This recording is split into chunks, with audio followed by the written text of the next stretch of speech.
Shalom a todos, entonces, bienvenidos, buenas noches, qué gusto poder estar nuevamente con ustedes. Y esta noche pues tenemos la continuación de lo que pues iniciamos viendo la semana pasada, que era acerca del tema del pecado, ¿verdad? Vamos a hacer una retroalimentación un poco rápido de lo que vimos la semana pasada. Tal como ustedes pueden ver en la pantalla, en la portada, tenemos aquí el tema de pecado, ¿verdad? Este corresponde al número 8, ¿verdad? De los temas que hemos estado viendo en esta segunda temporada, por decirlo así. Y bueno, pues antes de la clase anterior, nosotros vimos el tema de Satanás, que es la primera raíz del problema espiritual. Y pudimos indagar acerca de quién es este ser. Y luego dejamos la introducción a qué fue lo que hizo este ser. Lo que Satanás hizo fue inocular el pecado en el ser humano, ¿verdad? Satanás, por medio de seducir los sentidos, por medio del engaño, produjo que el hombre traspasara el pacto que Dios le había dado al ser humano.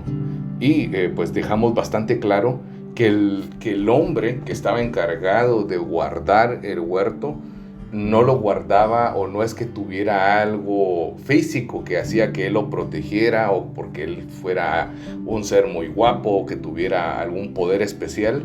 No era eso. Lo que hacía que el hombre guardara el huerto, ¿verdad? Que es la palabra en hebreo shomer, que es vigilante, que es alguien que guarda, un vigía, o alguien que protege.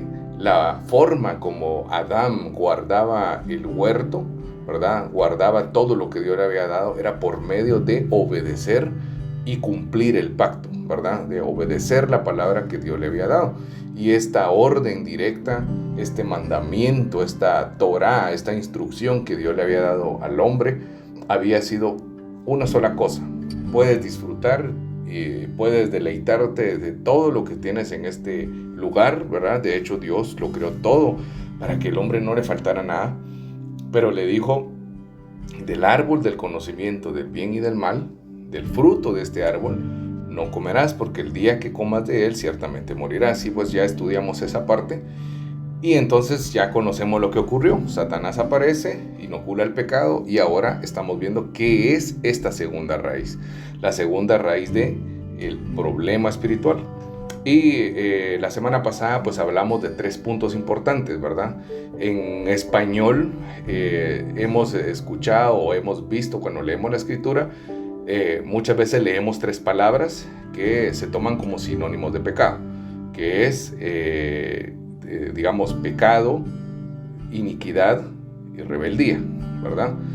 Sin embargo, estas 3 diferentes tienen una connotación en el idioma hebreo, y tienen una explicación en el idioma hebreo muy diferente de lo que nosotros conocemos que es, digamos, pecado, ¿verdad? Que pensamos que pecado es simplemente digamos, un tema moral o ético, o es que, por ejemplo, pecado sea pues que la mujer use pantalón, como piensan algunos en algunas congregaciones, o algunas personas que piensan que pecado es hablar de manera vulgar. Y por supuesto que eso es parte, eso es evidencia del pecado, no que la mujer use pantalón, sino hablar de manera pesada, o digamos tener algún tipo de vicio, todo esto. Pero esa no es la esencia del pecado. La esencia del pecado radica en algo totalmente diferente. La esencia del pecado está en algo espiritual. Y hablamos entonces la semana pasada que esta esencia del pecado, ¿verdad? Como está ahí la pregunta, ¿qué es y por qué es tan grave? La esencia del pecado es rebelarse, es no creer la palabra de Dios, es rebelarse contra la palabra de Dios, es no obedecer la palabra de Dios. Esta es la esencia del pecado. Y pueden ver ustedes arriba que hay 3 palabras que fueron las que explicamos la semana pasada, y me gustaría pues recalcar esto, ¿verdad? Que aparece la palabra Avon, Hatá y Peshá. ¿Por qué son 3 cosas diferentes que normalmente se piensa o se ha traducido como pecado, las 3 cosas? ¿Por qué es importante conocerlo? Porque hay un aparato, hay un hay ciertas, digamos, rituales o ciertas sacrificios que Dios le proporcionó al pueblo de Israel, ¿verdad? Que era para expiar el pecado, pero no todo el pecado tenía la misma consecuencia o la misma sentencia en este nivel físico. Digamos, en el nivel espiritual, pecado es lo que nos separó de Dios, ¿sí?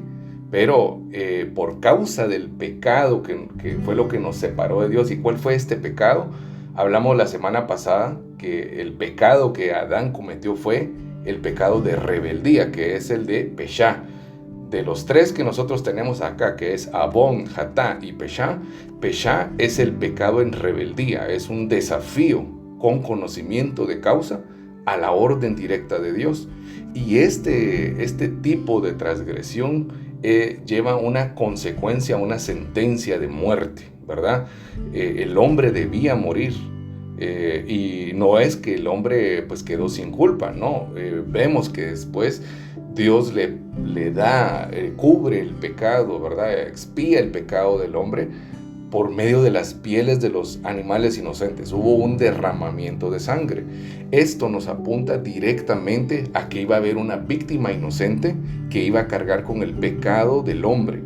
Pero por causa de este pecado, por causa de haberse separado, de haberse rebelado contra la voluntad de Dios, el hombre entonces queda en una condición en donde pierde totalmente el equilibrio, ¿verdad? Que Dios le había dado. Dios lo formó al hombre con un equilibrio perfecto entre su deseo y la voluntad de Dios. El hombre no es de que era muy difícil que él pudiese obedecer este pacto, pero el hombre tenía esta decisión. Él podía obedecer o no obedecer.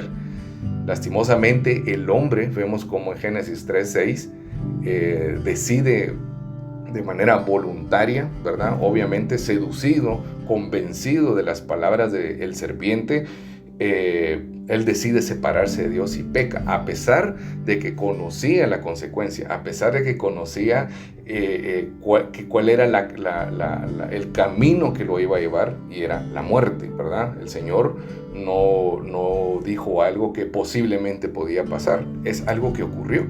Y por causa de que el hombre cayó de esta condición, ¿verdad? Entonces el hombre ahora queda inclinado, queda en una compulsión de siempre de continuo al mal, que es lo que nosotros hablamos en las clases anteriores de lo que en hebreo es Yetzer Hara, que es una compulsión, es una desesperación, es algo natural en el pecado. Y por causa de esto, entonces el hombre, aunque quiera hacer bien las cosas, de todas maneras falla. Y entonces aquí es donde vienen estas tres divisiones de lo que es errar. La primera, que es, digamos, en un nivel más sencillo, que es Hatá. Vamos a verlo aquí. Hatá, que es el primero, es un pecado no intencional o es un pecado en ignorancia, ¿sí? Y de este pecado, de este tipo de pecado, habla Saulo en una de sus cartas, que él dice que él persiguió a la iglesia. ¿Por qué? Porque estaba en ignorancia. O sea, este pecado es no intencional. ¿En qué sentido? Él pensaba que estaba haciendo algo bien, pero en realidad estaba cometiendo un error. Este pecado Hatá, ¿verdad? En la ley de Moisés, que eso es lo que encontramos, significa que es errar en el blanco. Pecado en general es fallar, ¿verdad? No hay pecado, no hay un pecado liviano en el sentido de que para Dios, si pequé con este pecado ya no hay problema. No, lo vamos a ver más adelante, que para este tipo de pecado también había que presentar un cordero, ¿verdad? Y este pecado es errar en el blanco, fallar por equivocación o ignorancia o perder el objetivo. ¿Cómo puede ocurrir esto? Esto es lo que nosotros incurrimos muchas veces, ¿verdad? Nosotros, sin darnos cuenta, en algún momento, pensando que estamos haciendo un bien, podemos estar lastimando a alguien, podemos ofender a alguien sin ni siquiera nosotros tener la intención de ofender. Este tipo de pecado es el que se conoce como Hatá, ¿verdad? Y esto es por causa de estar en esta condición separada de Dios. Es por causa de estar en este entorno en donde el pecado es lo más fácil de cometer que obedecer a Dios. En Génesis 26 dice: y el Señor le dijo en el sueño: también yo sé que con integridad de tu corazón has hecho esto, y yo también te retuve de pecar contra mí. Por eso no te permití tocarla. ¿A quién le está hablando el Señor acá? Le está hablando a un rey que quiso tomar la esposa de Abraham, ¿verdad? No sé si ustedes se recuerdan de este pasaje en donde Abraham, por el miedo de que lo mataran por causa de la hermosura de Sara, él dice: es mi hermana. Y entonces viene este rey, que si no estoy mal era de Egipto, viene y lo toma.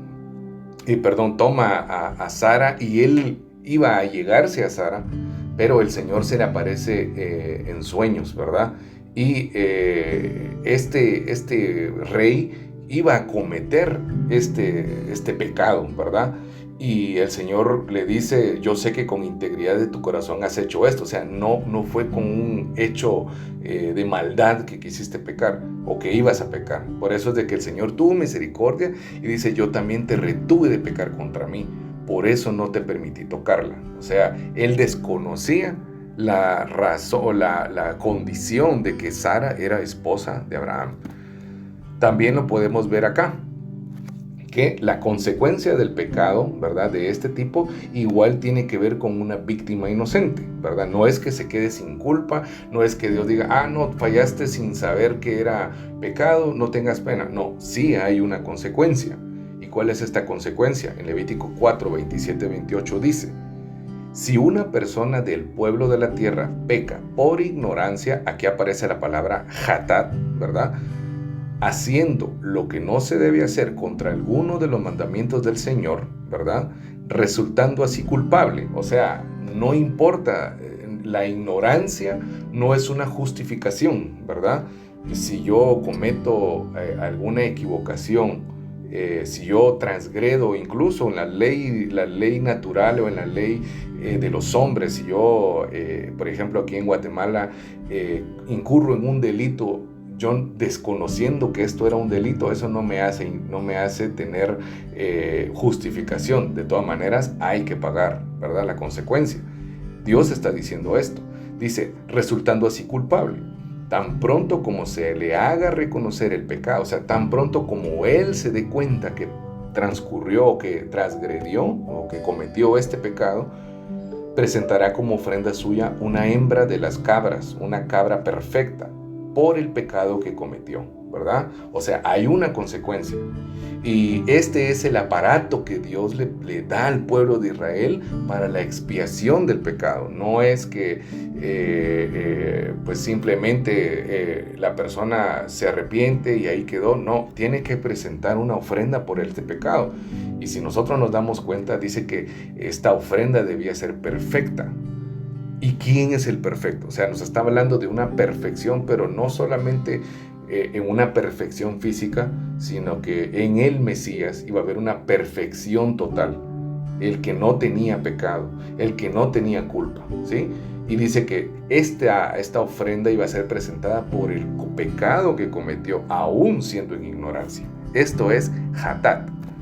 Luego vemos la segunda categoría, que es abón.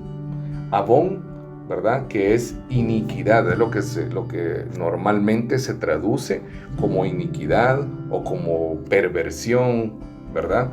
Y viene de la palabra, o su raíz está en la palabra abá, es decir, torcer o actuar perversamente. Perversa, ¿sí? Esto es torcer, ¿verdad? Tiene que ver con algo ya no es que es algo que queda en ignorancia, sino que yo sé que es algo malo, pero como hay debilidad en mi cuerpo, Yeshua el Mesías les dijo a sus discípulos que el espíritu está dispuesto, pero ¿qué dijo? Pero la carne es débil. O sea, el ser humano, ¿verdad?, porque Yeshua vino en semejanza de pecado, o sea, él vino en esta semejanza de que él padeció todo lo que el ser humano padecía en esta condición, ¿verdad? Ansiedad, él estuvo ansioso, él antes de ir a la cruz incluso derramó gotas de sangre, pero esta condición que el ser humano adquirió por causa del pecado de Edén, hace que siempre esté presente la maldad. Y entonces en Jeremías 13:22 dice: y cuando digas en tu corazón, ¿por qué me suceden estas cosas? Por la magnitud de tu iniquidad. Aquí en esta palabra iniquidad es donde vemos abón, ¿sí? Y dice: has sido descubiertas tus faldas y violentados tus calcañales. O sea, abón tiene que ver con esto de torcer el camino, de actuar de manera perversa. Como un ejemplo cotidiano puede ser, aunque yo sé que no debo hablar falso testimonio contra mi prójimo, siempre pues, aunque yo sepa que puede ser un chisme, yo cedo a esa debilidad de hablar chisme y entonces empiezo a hablar y a hablar de mi prójimo y caigo en este pecado de la lengua maligna, de hablar contra mi prójimo, de juzgar a mi prójimo. También puede ser en el tema de la codicia, ¿verdad? Sin yo pues darme cuenta, empiezo a codiciar, ¿verdad? Pero esto es producto de la debilidad en la carne del hombre. Entonces, toda esta perversión hace que el hombre llegue a este punto de tener iniquidad, actuar de manera perversa. En Jeremías 13:22 lo dice. Y luego vemos entonces este punto, que este pecado es el que normalmente es en el que está fundamentada esta frase que dice: el fin justifica los medios.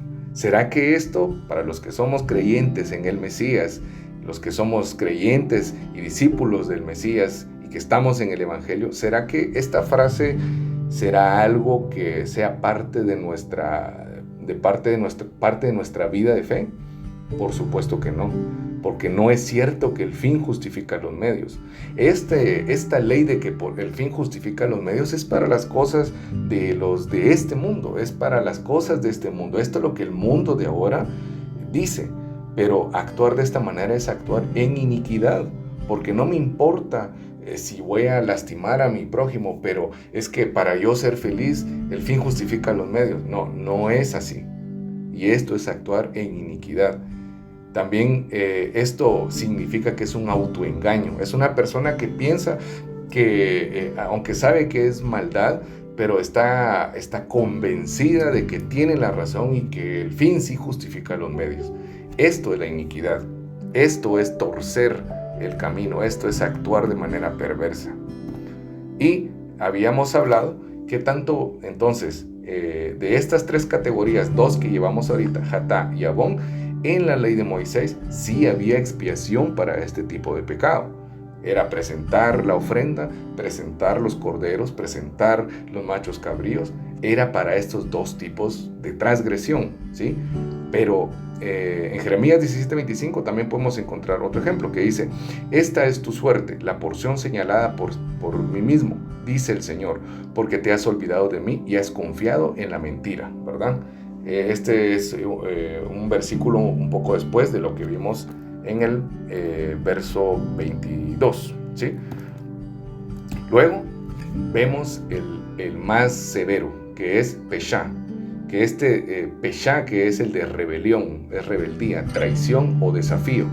Este es el que lleva la pena o el castigo más pesado, ¿verdad? Todos los demás llevan una consecuencia, pero en la ley de Moisés, ¿verdad? Que es todo lo que vemos en la ley de Moisés nos señala verdades espirituales.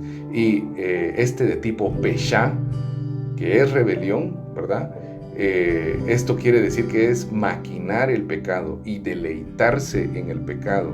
Normalmente esto arrastra a más personas y vamos a ver ejemplos, ¿verdad? Que este pecado no es solamente que el hombre lo maquina, sino que también sabe que es pecado y se regocija en el pecado y hasta lo dice con aquel orgullo: yo he hecho esto, yo he hecho lo otro. Eso es peshá, ¿sí? Y normalmente esto arrastra a más personas porque siempre dicen: deberías de probar esto, deberías de hacer esto, a mí me ha ido muy bien, y entonces esto arrastra a más personas. Esto es un desafío a la orden directa de Adonai y pelea contra la voluntad del cielo. Y esto es lo que vimos en Génesis 3, ¿verdad?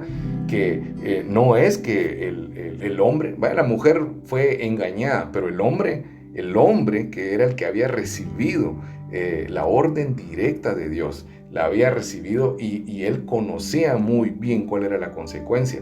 Cuando la mujer come del fruto, él, a pesar de que él conocía que no debía comer, él come del fruto.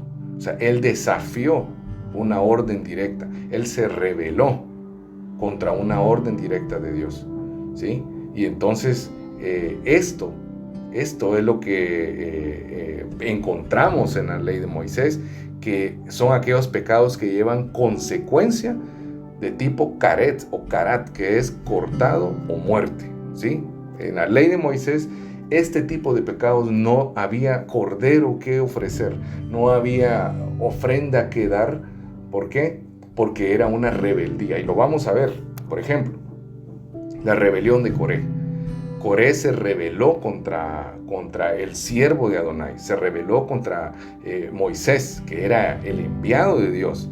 Y todos podemos entender ahora que Moisés es un tipo del Mesías. Moisés nos apuntaba al Mesías. Si ustedes leen todo lo que pasó Moisés, ustedes se van a ir dando cuenta cómo Moisés, como el primer redentor, ¿verdad? Él es señalado como el primer redentor, como aquel redentor de Israel que señalaba al redentor no solo de Israel, sino de la humanidad completa. Y vemos que así como a Moisés, Moisés tuvo, digamos, un grupo, tuvo objeción del pueblo de Israel, también Yeshua, el Mesías, cuando vino, él encontró esta oposición, esta rebeldía. Y Moisés, vemos en Números 16, 31 al 33, que dice que cuando ocurre esta rebelión, y Coré, que era parte de los levitas, ¿verdad? La rebelión de Coré, que fue algo muy, muy severo, empieza a decir que quién era Moisés, que empieza a tratar de sembrar duda y de llevar esta lengua maligna en el pueblo de Israel para que el pueblo se rebelara contra Moisés. No reconoció a Dios en la autoridad que le había delegado a Moisés. Así que también no reconocer la autoridad que Dios delegó en su Hijo, en Yeshua el Mesías, es cometer transgresión de rebeldía. Porque si yo me niego a obedecer la voz de aquel profeta, dice en Éxodo 28, perdón, en Deuteronomio, dice que él mismo, o sea, Dios mismo, pedirá cuenta. Lo mismo ocurrió acá. Y mientras Moisés estaba diciendo, en esto conocerán que Dios me envió y no fui yo quien hizo estas cosas. Y él terminó, dice que aconteció que cuando cesó de hablar, verso 31, todas estas palabras, se abrió la tierra que estaba debajo de ellos, y abrió la tierra su boca y los tragó, a ellos, a sus casas, a todos los hombres de Coré y a todos sus bienes. ¿Se dan cuenta? Esto arrastra a más personas. Verso 33, y ellos, con todo lo que tenían, descendieron vivos al Seol, y los cubrió la tierra, y perecieron, o sea, murieron de en medio de la congregación, o sea, fueron cortados, fueron caret, ¿sí? Esta sentencia de muerte es algo muy severo, y esto fue lo que ocurrió en Edén. El hombre fue separado, fue cortado, fue privado de la gloria de Dios. Y esta separación que fue producto del pecado es lo que hasta hoy nosotros vemos a nuestro alrededor. Y aunque el hombre quiera hacer algo muy bueno, aunque el hombre quiera hacer buenas obras, siempre comete hatat, comete pecado por ignorancia. Y aunque el hombre no quiera hacer algo, su compulsión al mal lo lleva a cometer rebeldía, a cometer iniquidad. Entonces, este pecado de tipo peshá, que lleva como consecuencia la muerte, es algo que encontramos. Y en Éxodo 34, 6, 7, vemos que es el Señor, o sea, es Dios quien perdona no solo los pecados por ignorancia, no solo los pecados por iniquidad, sino también los pecados por rebelión. O sea, es Dios quien perdona. Y es algo que debemos de tomar en cuenta con este tema, que no es el sacrificio, o sea, no eran las cabras, no eran los chivos los que perdonaban. O sea, esa sangre derramada era reconocer el pecado, era reconocer que había culpa, pero quien perdonaba era Dios. Dios es quien perdona. Y esta sangre que fue derramada, estos corderos, era lo que nos apuntaba al Mesías, que era el verdadero cordero que iba a ser presentado por causa de ¿qué? De la iniquidad, de la rebelión y del pecado. En Éxodo 34, 6, 7 dice: Señor, Señor, Dios compasivo y clemente, lento para la ira y grande en misericordia y verdad. Verso 7. Que conserva su misericordia por 1000 generaciones. Y aquí viene lo que para mí también es una buena nueva. Para mí es la buena nueva aquí, que perdona la iniquidad, o sea, abón, perdona la rebelión, peshá, y el pecado, jatá, o sea, perdona la rebelión, perdona el pecado como el de Adán, lo perdonó. El pecado por ignorancia también lo perdona. Y el pecado de iniquidad también lo perdona. Pero dice algo: pero que de ninguna manera dará por inocente al culpable. O sea, aquí, cuando alguien se acerca a este texto, le crea muchos problemas. Es como lo que se dice en español, es un galimatías, es un enredo. ¿Cómo es posible que Dios dice que perdona el pecado, pero que de ninguna manera dará por inocente al culpable? O sea, o perdona el pecado o no perdona el pecado. Bueno, es que si nosotros leemos este texto con ojos físicos, con nuestra mentalidad de leyes físicas, pues por supuesto vamos a encontrar una contradicción. Pero cuando nosotros entendemos lo que ocurrió en el Calvario, lo que ocurrió en el Gólgota, lo que ocurrió en el cuerpo del Santo Hijo de Dios, Yeshua, el Mesías, como el verdadero sacerdote, entendemos que Dios perdonó nuestra rebelión. ¿Por qué? Porque a pesar de que escuchábamos el Evangelio, o a pesar de que sabíamos que estábamos actuando mal, lo hicimos. Porque a pesar de que tal vez yo no quería hacer el mal, me equivoqué. Entonces, todos hemos cometido estos 3 tipos de categorías. Nos hemos rebelado, hemos actuado con iniquidad o con maldad y nos hemos equivocado. Pero Él tomó nuestro pecado, nuestra rebelión, nuestra iniquidad, y tomó también nuestros pecados por ignorancia. Nos perdonó a nosotros, pero el pecado lo trasladó al cuerpo del Mesías. Y el cuerpo del Mesías, o sea, Yeshua el Mesías, en ese madero fue quien recibió todo el peso de la condena del pecado, a tal punto que Él dijo: Dios mío, ¿por qué me has abandonado? O sea, el pecado de toda la humanidad, tanto antigua, presente y hasta del último hombre que va a nacer sobre esta tierra, fue transferida al cuerpo del Mesías. Así que en el Mesías nosotros obtuvimos el perdón de nuestros pecados. Por esa razón es que Dios dice esto: tu pecado te lo perdono tu pecado, pero debes de tener en cuenta que yo, aunque te perdoné el pecado, la justicia divina, o sea, la justicia de Dios, que no puede mutar, es inmutable, es eterna, no puede variar, tiene que ser satisfecha. ¿Y en quién fue satisfecha la justicia de Dios? En el Cordero de Dios, en el Cordero que Él mismo suplió, en Yeshua el Mesías. Así que el precio de nuestro pecado, el precio de nuestra paz, fue sobre Él. Y dice que castiga la maldad de los padres sobre los hijos, y sobre los hijos de los hijos, y sobre la 3ª y 4ª generación.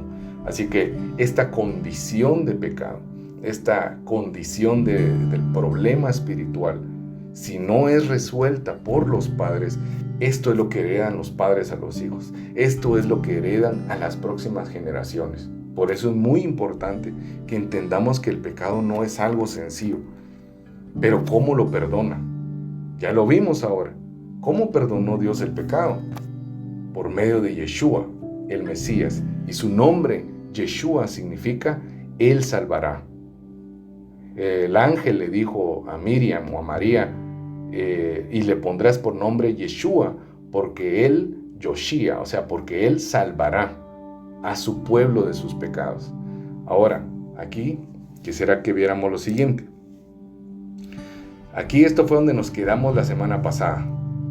Y en estos últimos 2 puntos, que vamos a ir un poco ya terminando este tema, vamos a ver el número 4, que es el camino entonces para resolver el pecado. ¿Quién es? Es el ungido de Dios, es el Mesías. Y para esto me gustaría que leyéramos Levítico 17:11.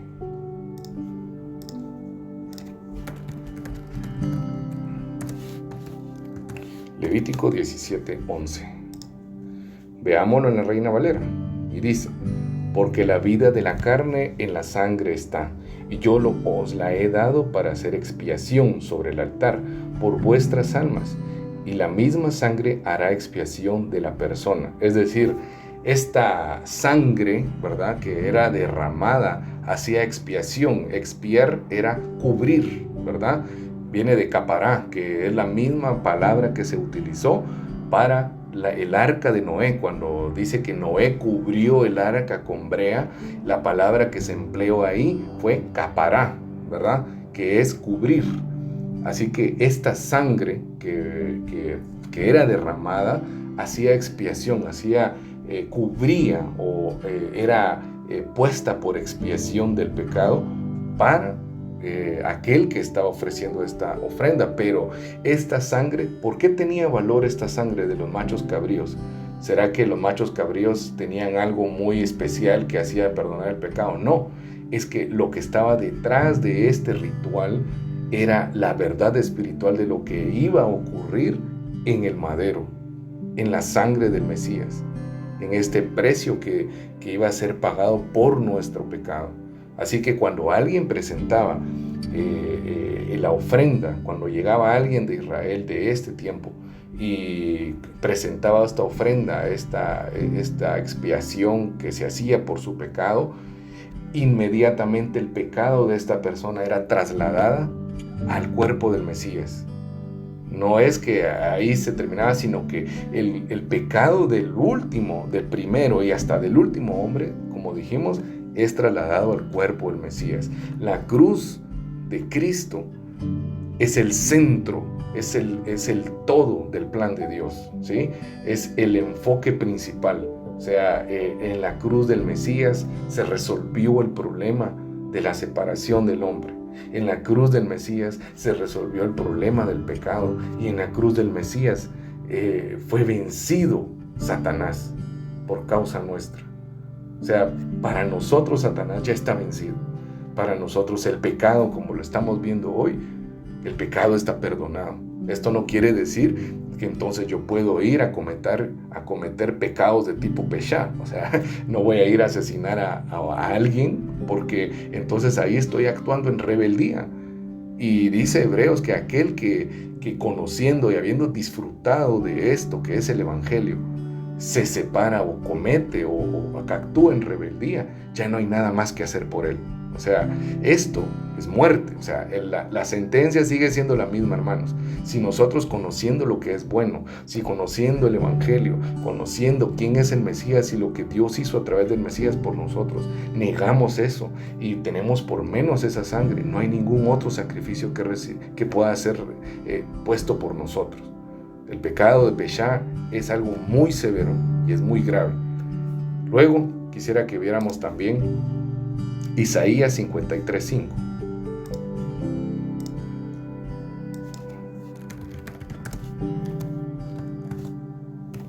Isaías 53 es el pasaje o es el capítulo por excelencia que nos habla acerca de el siervo sufriente, ¿verdad?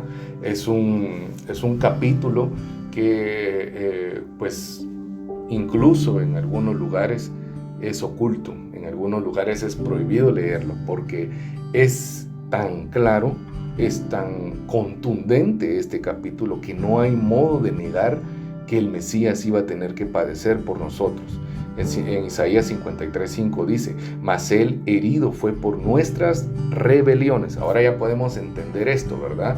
Que rebelión no es simplemente un pecado, o sea, rebelión tiene que ver con este desafío, con poner en primer lugar mi yo y hacer mi voluntad a pesar de que conozco cuál es la voluntad de Dios. Por eso dice, mas el herido fue por nuestras rebeliones. ¿Y quién es este herido? Es Yeshua el Mesías, es el ungido, es ese cordero. Y si ustedes se dan cuenta, Isaías, que es el profeta, ¿verdad? Muchas veces en nuestro entorno se piensa que el profeta es el que habla lo que va a venir, ¿verdad? Habla como del futuro. Bueno, pues aquí se cae todo eso, porque Isaías no está hablando del futuro. Isaías está hablando como que esto ya pasó. O sea, Isaías está hablando en un pasado que ya se dio, es algo que ya es un hecho. Así que no es de que los profetas solo vean el futuro, es que Isaías está viendo algo que ya ocurrió en el plan de Dios. El Mesías ya había ocurrido, por eso Pedro dice que el Mesías había sido inmolado antes de la fundación del mundo. O sea, que para Dios este fue el plan, ¿sí? Y dice, mas él herido por nuestras rebeliones, molido por nuestros pecados. ¿Se dan cuenta? Va haciendo esta diferencia. Por nuestras rebeliones, molido por nuestros pecados. Pero esto no quiere decir que, jatá, era algo sencillo. Miren lo que aparentemente es algo sencillo. Miren, fue molido el Mesías por nosotros. La culpa no era algo tan liviana. El castigo de nuestra paz fue sobre él, para que nosotros podamos decir Shalom, para que podamos disfrutar Emanuel y para que podamos vivir Maranata. Tuvo que pasar nuestro santo maestro, nuestro rey, sacerdote y profeta, tuvo que pasar por esto. Y dice, y por su llaga fuimos nosotros curados. Aún nuestra enfermedad, aún nuestros padecimientos, para tener respuesta, para poder adquirir sanidad, no solo física, sino también emocional, sentimental, en cualquier área de nuestra vida espiritual, por este sacrificio, por las llagas de este justo, de este cordero, nosotros podemos ser curados. De hecho, ahí dice, hemos sido nosotros curados. No dice podremos ser, no, hemos sido curados. ¿Qué convicción hay en nuestra vida de esto? Luego quisiera que viéramos Isaías 53:6. Y creo que lo mejor será leer Isaías completo, porque Isaías nos está hablando de algo muy importante, que es todo lo que el Mesías iba a pasar como el verdadero sacerdote. Y me gustaría que lo viéramos entonces. Dice, ¿quién ha creído a nuestro mensaje? ¿A quién se ha revelado el brazo del Señor? Creció delante de él como renuevo tierno, como raíz de tierra seca. No tiene aspecto hermoso ni majestad para que le miremos. O sea, Yeshua, el Mesías, vino en su primera venida, no vino como un gran hombre, como el rey invicto, no vino como con este poder, militar. No. Es más, la gente lo despreció porque no lo dijo. Nosotros esperábamos a un Mesías invicto. O sea, no fue para ellos hermoso. No tenía majestad. Dice ni apariencia para que le deseemos. O sea, para poder amar al Mesías debía existir fe. No era por lo que íbamos a ver, no era por lo que el pueblo de Israel iba a percibir de él, que era un rey muy apuesto, o militarmente un estratega, no. Y no quiere decir que Yeshua no sea eso, pero no era su función en su primera venida. Más sí en la segunda. En la segunda venida ya no va a venir así. En la segunda venida ya no va a venir como el siervo sufriente. En la segunda venida veremos a un Mesías invicto, a un rey Mesías con poder y con vara de hierro. Pero en Isaías 53 nos presenta a este siervo que sufrió por nuestra causa. Y dice, fue despreciado y desechado de los hombres. Miren lo que el pecado de Hatá, Abón y Peshá, no importa cuál de todos, pecado que es provocado por estar separado de Dios. O sea, estando separado de Dios, nuestra vida está en pecado. Estamos muertos en delitos y pecados. Y dice, fue despreciado y desechado de los hombres, varón de dolores y experimentado en aflicción, y como de uno quien los hombres esconden su rostro, fue despreciado y no le estimamos. Ciertamente, Él llevó nuestras enfermedades y cargó con nuestros dolores. Con todo, nosotros le tuvimos por azotado, por herido de Dios y afligido. Mas Él herido fue por nuestras transgresiones, molido por nuestras iniquidades. ¿Se dan cuenta? Ahí ya está rebeldía, ya está transgresiones o pecado, y está nuestras iniquidades. El castigo por nuestra paz cayó sobre Él, y por sus heridas hemos sido sanados. Todos nosotros nos descarriamos como ovejas. O sea, cada quien sigue su propia convicción, cada quien es engañado, cada quien sigue esta maldad.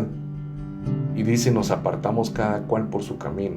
Pero el Señor hizo que cayera sobre Él el pecado, sobre Él la iniquidad de todos nosotros. O sea, algo que yo pensaba esta semana era que en Yeshua nosotros realmente deberíamos de tener esta conciencia de vergüenza. En Él aprendemos realmente a tener vergüenza, porque cuando lo vemos ahí colgado, cuando lo vemos clavado a ese madero, debemos de entender que éramos nosotros los que teníamos que estar ahí. Y que a pesar de que nosotros éramos quienes habíamos cometido rebeldía, iniquidad y pecado, fue Dios quien lo puso ahí por nosotros. Fue en Él que Dios descargó toda su ira. Yeshua fue el imán que atrajo toda la ira de Dios que debía ser hacia nosotros. Yeshua fue ese imán, y sobre Él cayó todo el precio de nuestra culpa, todo el peso de nuestra iniquidad. Él fue oprimido y afligido, pero no abrió su boca. Es que la justicia de Dios se tenía que satisfacer, hermanos. La justicia de Dios tenía que ser satisfecha. ¿Qué podía ofrecer el hombre en Edén? Si quedó como carne, quedó como polvo. ¿Qué podía ofrecer el ser finito a la justicia infinita, a la justicia del Dios omnipotente que no tiene ni principio ni final de días? ¿Qué podía presentar? ¿Qué podemos presentar nosotros? ¿Será que presentando un cordero físico eso alcanzaba? No, el pueblo de Israel cada vez que se equivocaba tenía que llevar este cordero. Pero en Yeshua, este sacrificio fue suficiente para que fuera presentado una sola vez, perfectamente y eternamente. Y por eso fue oprimido y afligido de esta manera. Y no abrió su boca. Hermanos, cuando nosotros vemos el actuar de nuestro mayor ejemplo de obediencia al Eterno, nos damos cuenta que en realidad debemos de tener vergüenza. Porque cuando nos pasan situaciones complicadas, lo primero que hacemos es hablar con nuestra boca y hablar mal. Pero Él, que pasó toda esta aflicción, esta opresión, este castigo, no abrió su boca. Es más, en el momento que Él abrió su boca, lo que Él dijo fue: Padre, perdónalos, porque no saben lo que hacen. Aún ahí pidió por el pecado de ignorancia. Como cordero que es llevado al matadero, y como oveja que ante sus trasquiladores permanece muda, no abrió Él su boca. Por opresión y juicio fue quitado. Y en cuanto a su generación, ¿quién tuvo en cuenta que Él fuera cortado de la tierra de los vivientes? Por la transgresión de mi pueblo, a quien correspondía la herida. O sea, a nosotros y al pueblo de Israel en ese momento, el profeta le está diciendo: al pueblo le correspondía esta herida. Dice, se dispuso con los impíos su sepultura, pero con el rico fue en su muerte, aunque no había hecho violencia ni había engaño en su boca. Muy pesado, ¿verdad? El pecado no es algo tan sencillo, así que cada vez que en nuestra vida vengan pensamientos para pecar, cuando en nuestra vida, aunque hayamos cometido un pecado por ignorancia, cuando nosotros nos demos cuenta de lo que ocurrió, debemos de tomar en cuenta que aún por ese pecado en ignorancia, el Mesías fue puesto en el madero y debemos reconocer nuestras faltas. Por eso Juan dice, todo aquel que dice que no tiene pecado, hace mentiroso a Dios y se engaña a sí mismo. O sea, yo no puedo decir, estoy en el Evangelio, yo ya no cometo pecado, todo está hecho, todo está consumado. Claro que está consumado, pero eso no quiere decir de que yo pueda seguir transgrediendo en ignorancia o en rebeldía, que es lo peor, o en iniquidad. Creo que esto es algo que nos debe de hacer reflexionar a todos, realmente cuál es este peso del pecado y por qué esto está como la segunda raíz del problema espiritual. Porque por causa del pecado, dice en Romanos 3:23, que por cuanto todos pecaron, están destituidos o privados de la gloria de Dios. Y en Isaías 53:11, entonces también vimos que el fruto de la aflicción de su alma quedará satisfecho. O sea, ¿qué nos está diciendo acá? Dice, debido a la angustia de su alma, él lo verá y quedará satisfecho. ¿Quién lo verá? Yeshua. O sea, cuando nosotros vemos este texto, debemos de entender que lo que pasó en Mesías es algo que tenía un fin, y el fin era la salvación, la redención, la justificación. Y después de que el Mesías es levantado, con el poder de lo alto, con el poder del Espíritu de Santidad, esta angustia que pasó, ¿cómo nos verá Él? ¿Quedará satisfecho con nosotros? ¿Será que nosotros sacamos una sonrisa del rostro de nuestro Maestro, de nuestro Rey, que diga, ¿valió la pena todo esto? ¿Hacemos sonreír la faz de nuestro Redentor? ¿O entristecemos? Porque en realidad este sacrificio nos haría hacer pensar, nos debería de hacer de verdad cuestionarnos cuando en algún momento haya una intención de hacer algo por causa de mi deseo. También escribía que nos debería de causar terror, causarle daño a otro, hablar mal a otro, o hablar mal de otro, ver mal a otro, teniendo en cuenta este semejante sacrificio que fue hecho por nosotros. ¿Cuál es la satisfacción que estamos dando ahora que hemos entrado en el Evangelio? Dice, por su conocimiento el justo, mi siervo, justificará a muchos. Por él, por el Mesías, hemos sido justificados y cargará las iniquidades de ellos. Así que el peso de nuestra iniquidad, de nuestro pecado, fue cargado por él. Punto número 5 y final. Yeshua, quien resolvió el problema del pecado, Él es el Mesías, y por supuesto, Él es el Mesías. Y quiero que veamos Mateo 1:21, y aquí es donde viene lo que habíamos hablado del anunciamiento. Mateo 1:21 dice lo siguiente: y dará a luz un hijo, y le pondrás por nombre Jesús, Yeshua, porque Él salvará. ¿Sí? ¿Qué significa esto? Yeshua, que significa Él salvará, ¿verdad? Viene del nombre Yehoshua, que es una contracción que significa Dios es quien salva.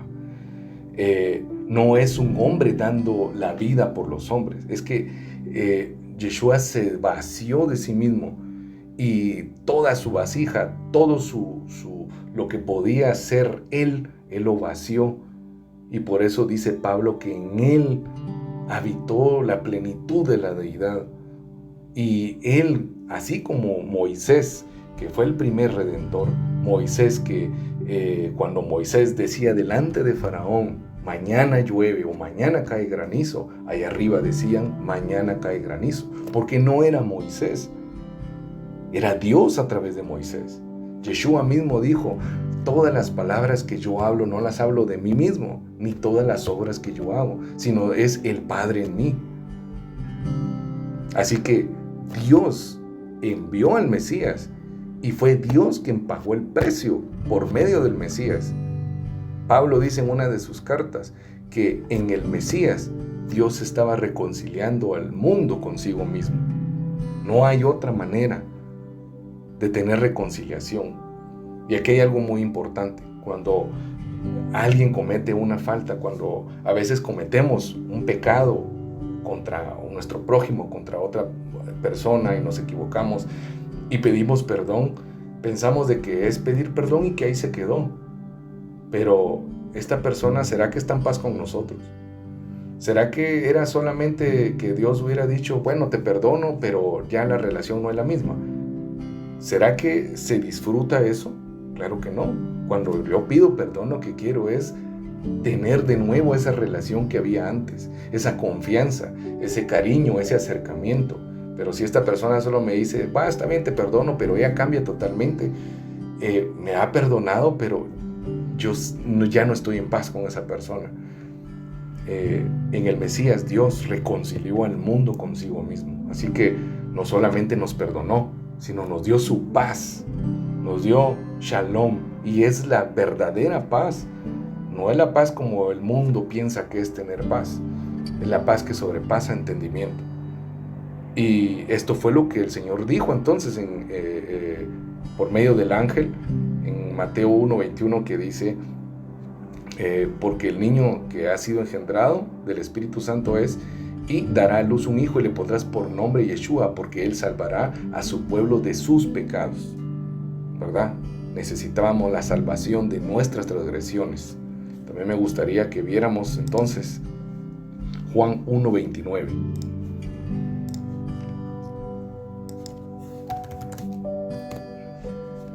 Juan capítulo 1, verso 29. Y dice lo siguiente: al día siguiente vio a Yeshua que venía hacia él y le dijo, he aquí el Cordero de Dios que quita el pecado del mundo.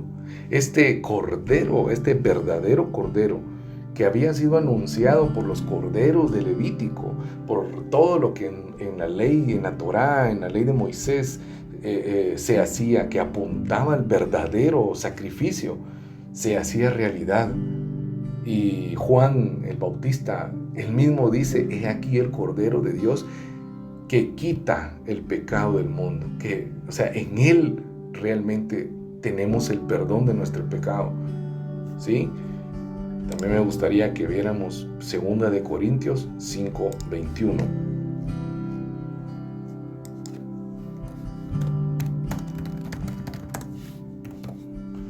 Segunda de Corintios 5:21.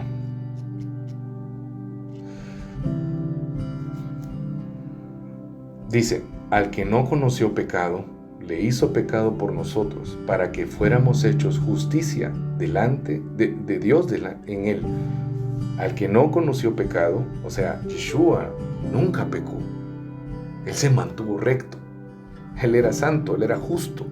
Él, su deleite era hacer la voluntad de Dios. Lo vemos en Juan cuando él dice, mi comida es hacer la voluntad del que me envió. Él no conoció pecado, él siempre obedeció la voluntad de Dios, aun cuando estuvo en ese momento tan débil en Getsemaní, cuando él le dice que no se haga mi voluntad. O sea, había una voluntad, pero ¿era por él? No, es que ya el peso del pecado de toda la humanidad, nuestra rebelión estaba sobre él, y esto era lo que hacía que él derramara sangre. O sea, él Él resistió hasta la muerte, como dicen Hebreos. Ustedes no han peleado contra el pecado hasta derramar la sangre. Yeshua sí lo hizo. Y Él, por eso es de que por cuanto padeció, por cuanto padeció, Él aprendió obediencia. Y dice, le hizo pecado por nosotros, ¿verdad? Al que no conoció pecado, le hizo pecado por nosotros. O sea, el Mesías tomó el lugar nuestro, que era de pecado. Yeshua es esa serpiente de bronce que fue levantada. Y hacía yo énfasis hace algunos días, ¿a cuál de las dos serpientes? ¿A cuál de las dos serpientes vamos a ver? ¿A la serpiente del deleite, la serpiente que nos dice lo que deberíamos de ser, la serpiente que nos seduce, que seduce nuestros sentidos, que involucra nuestro yo para que pequemos, o a la serpiente del desierto, en donde a pesar de que era el desierto, fue levantada y que al ver esa serpiente hacía que el hombre viera al cielo y reconociera su humillación. ¿A cuál de las dos serpientes? Porque el Señor le hizo pecado por nosotros para que fuéramos hechos justicia de Dios en Él. En el Mesías hemos sido justificados. Por eso debemos de entender que Yeshua, el Mesías, es el fundamento de todo, es el fundamento del perdón, es el fundamento del amor, es el fundamento de la justificación, es el fundamento de la bendición. Dios me va a bendecir si estoy en el Mesías. Dios me va a bendecir si estoy en obediencia al profeta que Él envió. Dios va a estar conmigo si yo estoy en el Mesías. Si estoy fuera del Mesías, lo que voy a percibir solo son añadiduras, pero esas añadiduras no precisamente significan que Dios está conmigo. Yo necesito ser justificado y hemos sido justificados en el Mesías de todas nuestras transgresiones. Y por último, Mateo 26, 28.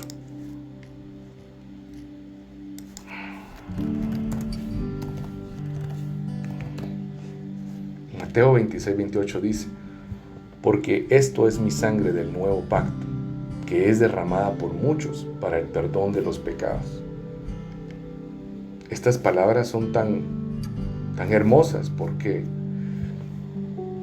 el derramar la sangre no solamente significó el perdón del pecado, sino que significó que entramos a un nuevo pacto, a un mejor pacto. No que el pacto o el antiguo pacto, la Torá y los profetas y todo lo que está en el Antiguo Testamento, como se conoce, ya no sirve. No, al contrario, ese antiguo pacto tiene mayor plenitud porque ahora estamos en un nuevo pacto que tiene mayores promesas y tenemos mejores condiciones. ¿Cuál es la mejor condición? En el antiguo pacto, por más que yo quisiera hacer lo correcto, siempre pecaba. Por más que yo quisiera hacer la voluntad, el pecado me condenaba, el pecado me acusaba. Pero ahora en el Mesías, no solamente he sido perdonado del pecado, sino ahora hemos recibido el soplo, hemos recibido el viento de vida, el aliento de vida que viene por el Espíritu de Dios nuevamente y ahora en un mayor nivel. ¿Por qué razón? Porque ahora Dios está con nosotros y ahora podemos disfrutar de obedecer sus mandamientos, podemos disfrutar de encontrarnos con las perlas de sus estatutos, de sus ordenanzas, de sus preceptos, de lo que Él había dicho anteriormente. Ahora lo podemos entender y regocijarnos en que nos habla del Mesías.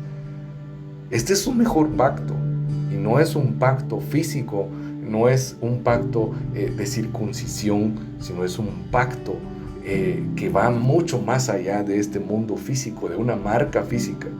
Las marcas de ese pacto están en el Mesías, en sus manos que fueron atravesadas y sus pies que fueron atravesados. De verdad, esas marcas me anuncian el nuevo pacto, me anuncian que estoy en el nuevo pacto. Y este nuevo pacto es Emmanuel, Dios está con nosotros. Hermanos, Dios está con nosotros. Y si Dios está con nosotros, nada nos va a faltar.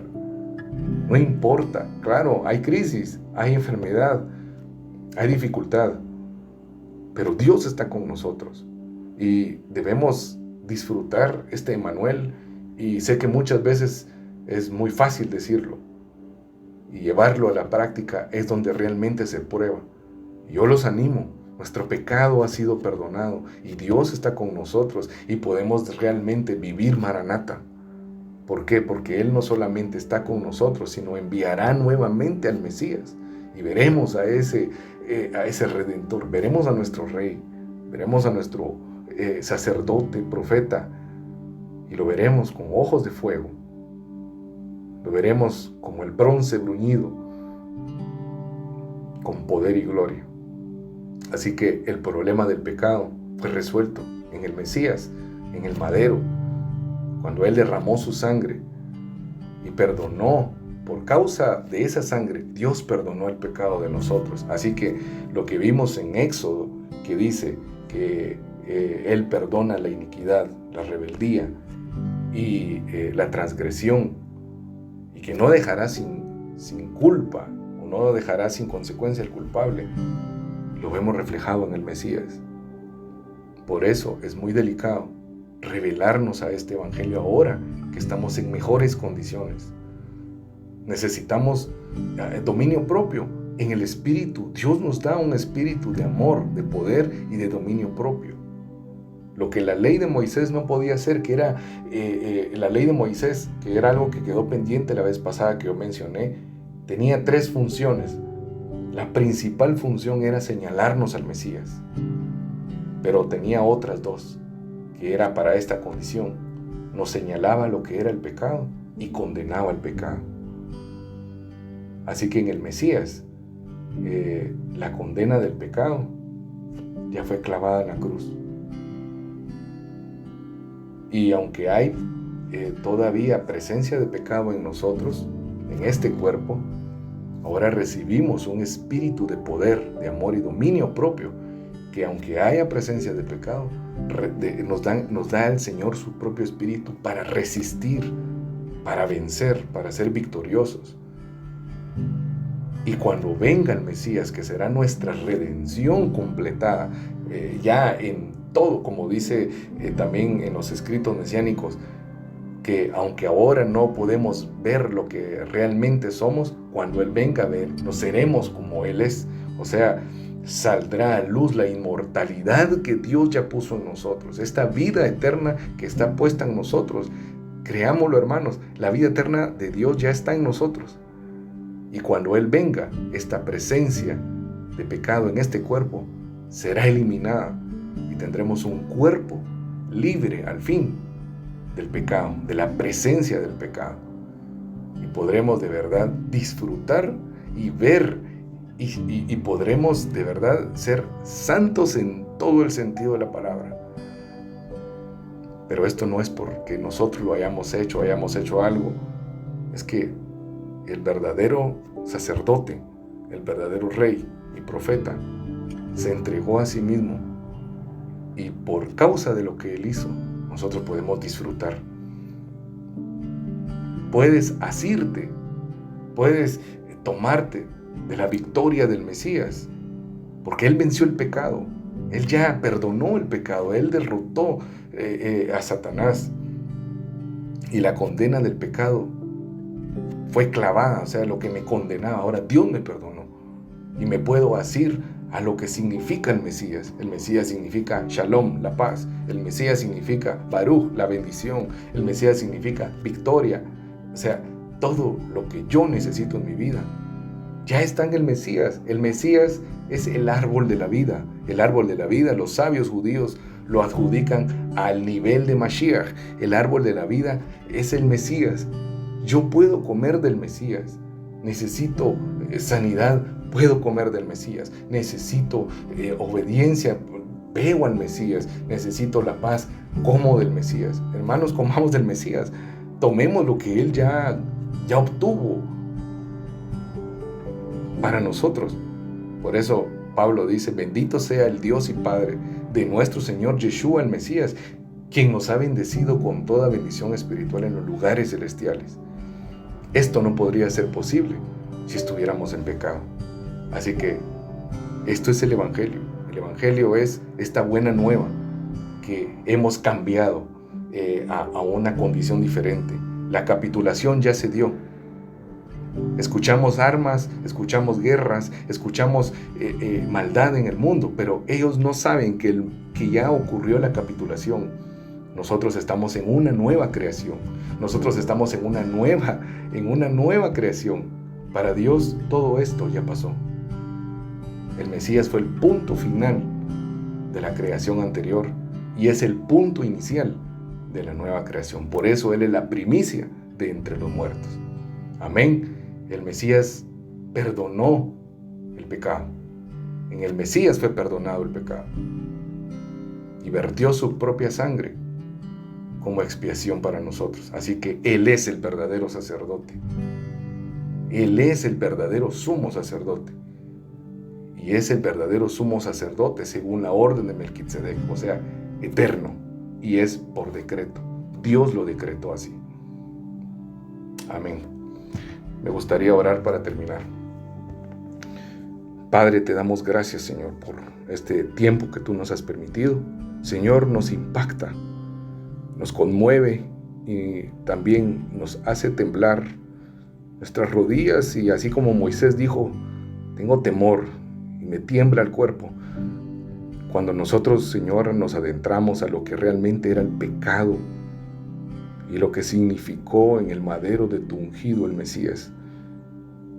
Señor, no podemos hacer nada más que callar y decir gracias. Gracias, Señor, porque éramos nosotros los que teníamos culpa. Éramos nosotros, Señor, quienes nos habíamos rebelado contra ti, y somos nosotros los que aún nos equivocamos. Pero al ver al Santo Cordero, al justo, en ese madero, como nos lo muestra Isaías 53, Señor, no podemos hacer nada y solo podemos callar, solo nos podemos humillar delante de ti y de tu ungido y tener vergüenza y reconocer nuestra condición y agradecerte por lo que has hecho por medio del Mesías a favor nuestro. Gracias, Señor, porque no negaste a tu Hijo. No negaste al mundo tu Hijo y lo diste completo. Lo hiciste pecado por nosotros y nos has justificado en Él. Bendito eres tú, Señor, Dios nuestro, Rey de todo el universo, quien proporcionó expiación perfecta por nuestra vida. Exaltamos el nombre del Cordero tuyo, de Yeshua, el Mesías, y reconocemos, Señor, la autoridad. Reconocemos a Yeshua como nuestro Rey, como nuestro sacerdote y nuestro profeta. Y creemos firmemente que en la cruz nuestro pecado ha sido perdonado, ha sido nuestra vida limpiada de transgresión y hemos sido justificados, Señor. Gracias por tu evangelio. Ayúdanos, Señor, cada día a poder caminar según tu voluntad y no según nuestro ego, no según nuestro yo. Ayúdanos a resistir, Señor, a Satanás. Ayúdanos a resistir nuestras propias convicciones, nuestros propios deseos. Ayúdanos a resistir aún lo que nos dice la gente. Ayúdanos a solo obedecer la voz de tu Espíritu. Afirma nuestra fe, Padre, según tu voluntad. En el nombre santo y bendito de tu Hijo, y por los méritos del santo y justo Yeshua el Mesías, oramos, Señor. Amén. Amén. Amén.